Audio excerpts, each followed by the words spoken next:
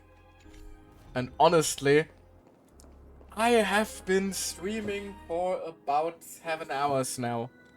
Like, I know you just showed up, my man, but that is kind of on you currently. I've been up here for 7 hours, constantly streaming. Oh, man.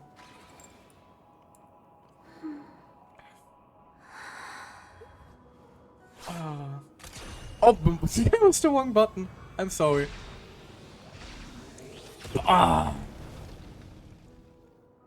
Well, I know what I'm going to be building for the next while.